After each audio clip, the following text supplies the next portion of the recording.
Many Americans resolve to save more money in the new year, but it's always not that easy. Chase Wilsey of Wilsey Asset Management has 5 money mistakes that people keep on making over and over and over again. Chase, good morning. Good to see you. Good morning. Good to see you as well. I love it. I think I read somewhere on those New Year's resolutions, for most people, a lot of people, is to save money. And it's back on there the next year as well, which means we're not very good at that.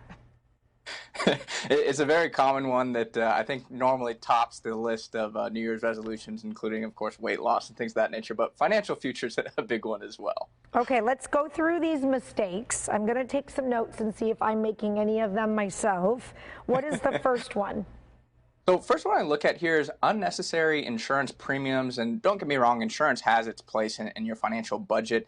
But there's 2 that really come to my mind. There's many others as well. But one of them is children's life insurance. And a lot of these life insurance companies, they'll sell this as an opportunity. Oh, you're going to build cash value for your child. It's going to be a great investment for them in the long term. To be quite frank with you, your child does not need life insurance. If they pass away, they have no assets. They have no anything really. You don't want them to pass away. It's not going to hurt your financial future.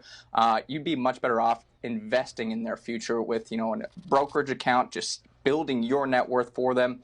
The other one I look at too is phone insurance. I actually made this mistake myself years ago when I was in college. I was paying for phone insurance, and I did break my phone. And all of a sudden they said, oh, you owe $500 instead of $750. I don't remember the exact terms of it, but I was like, what is the point of the insurance then?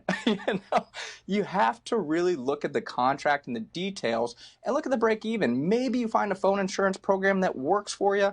Maybe not. I mean, I haven't broke my phone now in 10 years. Had I paid for phone insurance, I could have just purchased a new phone as well. So I always tell people, look at the break even on that insurance policy. Okay. The next tip that you have, and you talk about looking at the contract, is not paying your credit card statement balance, which could be very hard for some people right now. Chase? Yeah, I mean, this is a brutal one, because if you cannot pay that statement balance, I mean, we know that credit cards, they have high interest rates. So, I mean, you're talking 15, 18, 20% sometimes, where that interest is going to keep racking up. And sometimes people think, hey, I'm making the minimum payment, I'm doing okay. No, the minimum payment does not save you from those interest payments. You have to pay off that statement balance in full each month. I always tell people, treat your credit card like a debit card. If you don't have $500 in the bank, you're not going to swipe that debit card.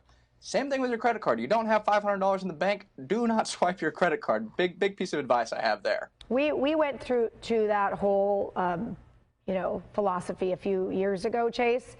And I did the same thing. Actually, Raul helped me get onto that. And now what we spend is what we have, and we don't go over that. Yeah, I mean, it's an important strategy, because those interest payments, they'll get you in the long run. Oh, they will. Oh, they will. I know that all too well. Third, emotionally buying big ticket items. I'm guilty of this. I think a lot of people are. Wasn't there just, I think I read somewhere that the amount of money that people are spending, like they've been spending in the past few months, for some, it's actually up, where people are home and they're emotionally spending. Yeah, I mean, a lot of people have been buying things because, well, we got the stimulus. Some people have got, the unemployment, so they've kind of recouped their income. There's not much to do, so you're not traveling. People have been buying more furniture. Furniture is a big backloaded item right now. I actually just had to purchase a couch because I'm moving here, and oh my gosh, the amount of time it takes to get it, it's unbelievable. But with that said, I mean, I'm looking at big ticket items here. You got to be cautious of is furniture. Looking at cars. Even homes. Sometimes people, oh, I want the home, and especially now there's bidding wars. I'm going to miss out if I don't buy the home right now. It's a big problem, because I've heard of people, they move, they hate that home. That is a huge financial cost, financial burden. If you have to move out within 6 months, it's not a good idea. My recommendation here, go look at the items. Do some research ahead of time. I mean, that's one nice thing about online. You can look at a lot of different things, have a good understanding of what you want, go look at it in person, and then maybe, hey, sleep on it. And if you wake up the next day, maybe next week, still feel like you want it, yeah, then move ahead with it. Then you go ahead with it. I was surprised one time when I pulled out all my financial records and my bank account statements and whatnot, and I saw how much money we were paying for these unused membership, these subscriptions that I had. Some of them I didn't even know that we were paying this every month. Yeah, I mean, this is a big one, especially now with, these kind of free trials where you'll sign up for Oh, something. You do have to put in your credit card, and then all of a sudden, 3 months down the road, you're like, I didn't even know I was paying for that. What I recommend here is check those bills each month. I always check my credit card statements to know what I'm paying for, because all of a sudden you see that subscription. I haven't used that in a month, 2 months. Do you really need it? A big one, of course, is gym memberships. I mean, right now it's a little different with COVID and the outdoor and kind of how people have had to handle the gyms. But even before that, people wouldn't go to the gym for 5 months. I'm sorry, if you haven't gone in the last 5 months, maybe you should look at using your money in a different way. So just understanding that if you haven't used it, is it really worth it?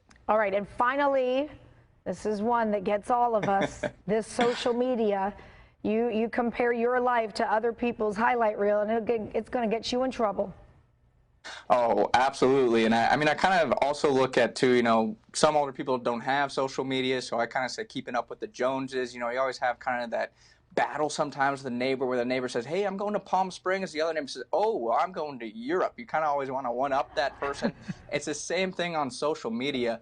And the big thing I point out here is that neighbor, or are your followers, are they going to remember 2 years from now that you took that trip to Europe? Probably not.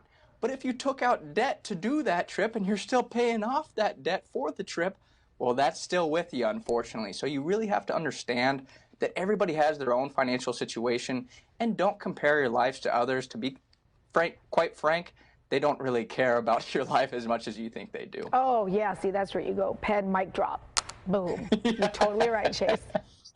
Thank you. Good information, good reminders. Good to see you. All right. Good to see you as well. Coming up, the book club helping